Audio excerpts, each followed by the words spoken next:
Even separated by oceans and centuries, there are peoples who live in the same way.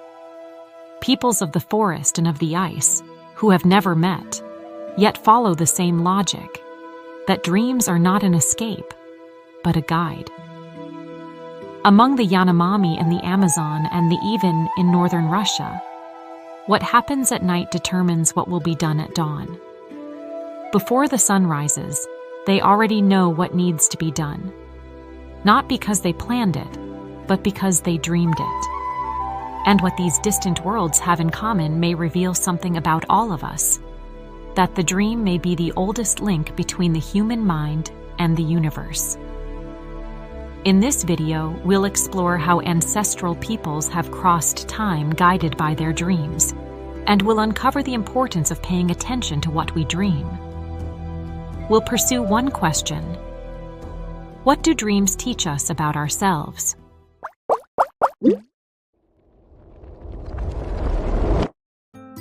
Among the Yanomami, dreaming is one of the most serious ways of relating to the world. During sleep, the spirit detaches from the body and travels through other dimensions. There, it encounters the Zephyri, beings who teach, warn, and heal. Upon waking, the dream is neither forgotten nor interpreted. It is lived. It guides decisions, reveals illnesses, points to dangers and paths. For the Yanomami, there is no separation between dream and reality. What is seen while sleeping is as real as what is seen awake. It simply takes place in another layer of the world. That's why children learn early on to look carefully at the dream, as the elders say. Dreaming is a skill that must be trained, a way of gaining knowledge and protection. On the other side of the planet, among the a nomadic people of northern Russia, dreams also hold a practical place in everyday life. Hunters decide the direction of their journeys based on what they saw during the night. Women share their dreams in the morning, discussing what each symbol might mean for the group. An animal appearing in a dream may announce abundance or danger. A blocked path may signal the need to change course. There, dreaming is a collective form of thought, something that belongs to the community, not just the individual. The most striking thing is that the Yanomami and the have never met. They live thousands of kilometers apart, under opposite climates, forest and tundra. And yet, they share the same idea, that the life of the day depends on the life of the night. The fact that people so distant from one another live in such similar ways when it comes to dreams is no simple coincidence. Without ever exchanging a word, the Yanomami and the reach the same conclusion: that the boundary between dreaming and waking life is far more porous than it seems.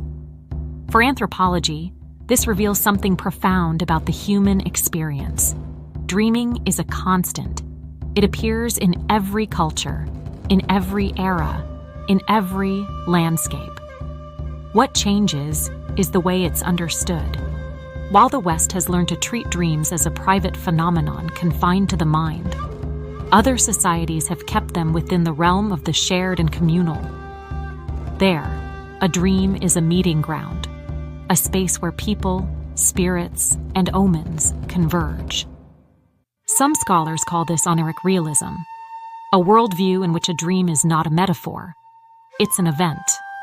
And this way of seeing the world tends to endure wherever life depends on constant attention to nature.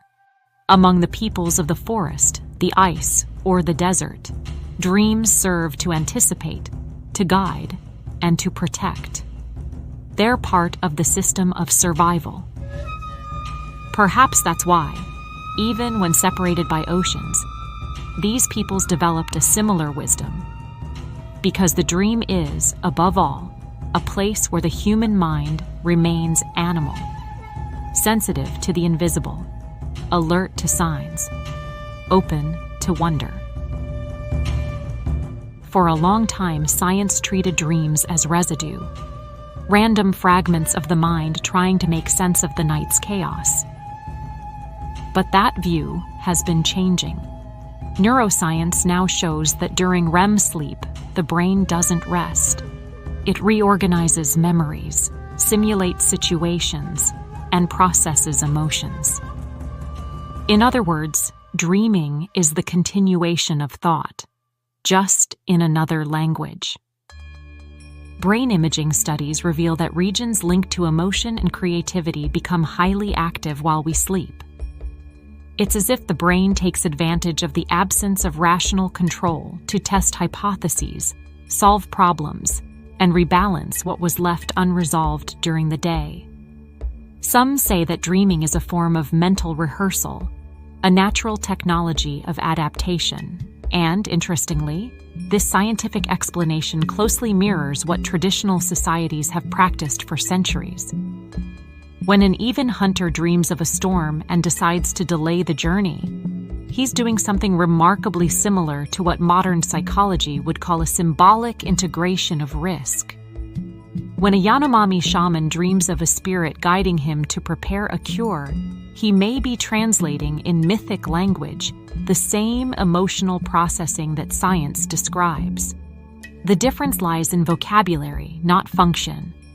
On one side, we have synapses and neural circuits. On the other, spirits and omens.